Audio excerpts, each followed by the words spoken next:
questions. First question here, Malika on the left side, fourth row.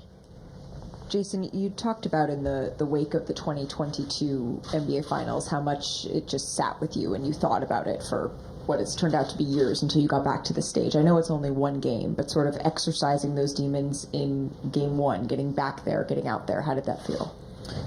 It felt great. To be honest, I was nervous. I ain't gonna lie, I was nervous in like a anxious way, right? As like a little kid, it was just it's surreal being in the finals. And you know, when you're young, I guess in your career, you think you're always gonna go back. And last year was kind of like a wake-up call when we didn't make it. So you know, getting back to this point and being here is really a big deal. And you know, we played well tonight. There's a lot of things we feel like we could do better, but it definitely does feel good to win the first game. But we know that 2 years ago we won the first game and, you know, the outcome of that series. So we still have a lot of work to do. Jayson, David Bennett with ESPN. You guys were able to get through the Heat and the Cavs and the Pacers without Kristaps Porzingis. But what did he mean to getting past the Mavs tonight? I mean, you always want to have your team at full strength. You know, we're a good team, right, when guys are down, but we're really, really special when we have everybody. I think I said it earlier how seamless his transition was after being away for 6-7 weeks and coming into the game and having the first half like that. You know, that was a big spark for us to start the game. Vince on the right side. Jayson, Vince Goodwin, Yahoo Sports. You know more than anybody how important health is this time of year with everything that happened to you in Game 7 last year against Miami with the ankle. With Kristaps, Thanks for reminding me. Sorry about that. With Kristaps coming back tonight, does it just feel like you all are a complete unit that with everything lining up with the way that he protects the rim and can play in the middle of the floor, that this is what has been envisioned from the start of the season? Yeah, and I think you guys got a pretty clear picture of that throughout the season, right? When we were healthy for most of that, and how we played and how effective we were on both ends. And, you know, KP had a big hand in that and the success that we had this season. And, you know, obviously getting hurt in the playoffs, we had to figure it out. We had to adjust and play different lineups and whatever. And you know, 12-2 up until that point, we did a really good job. But it is a relief to have him back because we know we're a much better team when he's back. Nick here on the left side. Jayson, Nick Alley, Field Level Media. Obviously having KP back is big, but, you know, Al Horford has provided a really strong presence down low throughout the postseason here. Can you just talk about his ability to kind of mold his game in order to take on different roles for this team on any given basis? Yeah, and they go hand in hand. Al has stepped up into that starting role, you know, at this stage in his career, being a, you know, centerpiece of us getting to the finals. Something that shouldn't be overlooked. His presence out there on both ends of the floor, what he allows us to do offensively, dragging out the big men, you know, and we've had playoff games where Al has hit 6-7 threes, right?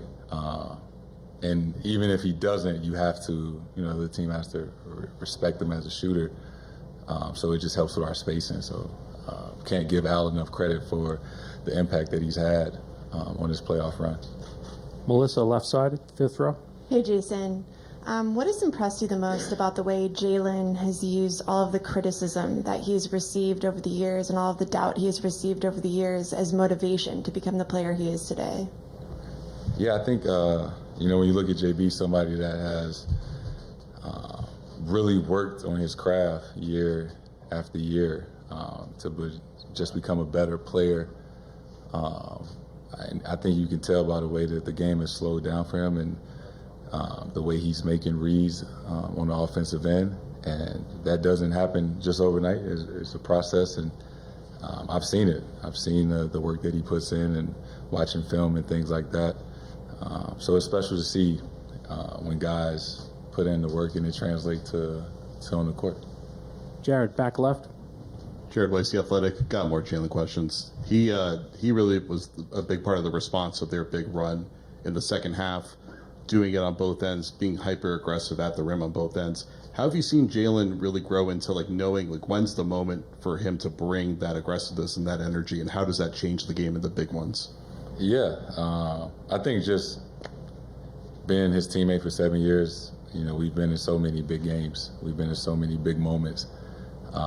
And just always being there to answer the call, you know, in those moments, especially on both ends of the floor. John in the back. Jayson, can you explain the beginning of the third quarter when they went on their big run? What was going wrong for you guys? And what was the process of trying to figure that out and turn it around?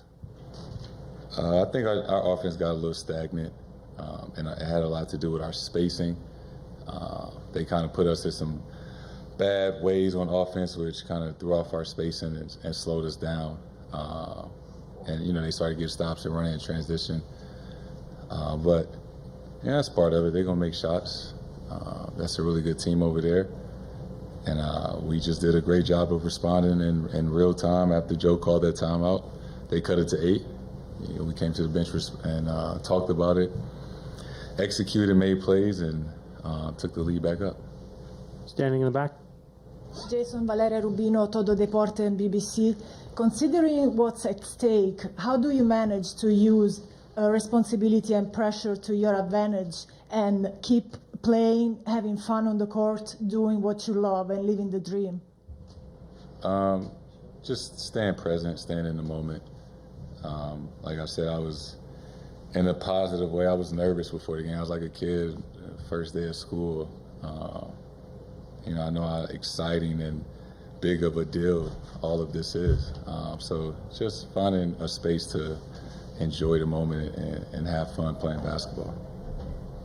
Abby in the back. Abby Chin, NBC Sports Boston. Jayson, how special is this group when it comes to individual defenders and what you guys are able to do in those one-on-one matchups and what that does for the collective defense? Something that, you know, we've harped on all season. What makes our team really special is we don't have guys that we hide on defense, right? You know, bigs and guards, you know, we switch. We take on the challenge of individual defense, understanding that we have help, right? This is a team sport. We all got to be on the same page, but, you know, we're not showing or anything like that because that can kind of compromise your defense. And essentially, like, if you want to play on our team, you have to be able to guard, and everybody knows that. Last two questions here in the front row on the left. DJ Sadeghi of Forbes. Obviously, Kristaps Porzingis, he's been out for over a month. You've watched him scrimmage leading into this game. Did you have any idea that he would come out firing the way that he did after such a long layoff? I don't want to say like I didn't doubt him, but I just understand, you know, coming off an injury and missing that much time, you know, it normally takes guys a little longer than that, but you know, as somebody as tall and talented as he is, he makes it look really easy. iHeart. You mentioned kind of some of the changes in terms of your perspective and how you have the butterflies or kind of a nervous anxiety before the game. What kind of changed the course of time that puts you in, you know, a place where you are able to, you know, take things in a little bit more? And what does that mean to be able to kind of take in all that is the finals? Maybe last year, right? Us losing in the conference finals. Maybe I just expected that after we lost in 22 that it was guaranteed that we were just going to keep coming back, and you know, this is like our time. And last year was just kind of a wake-up call to not take anything for granted, because you never know how many opportunities that you might have. Thank you.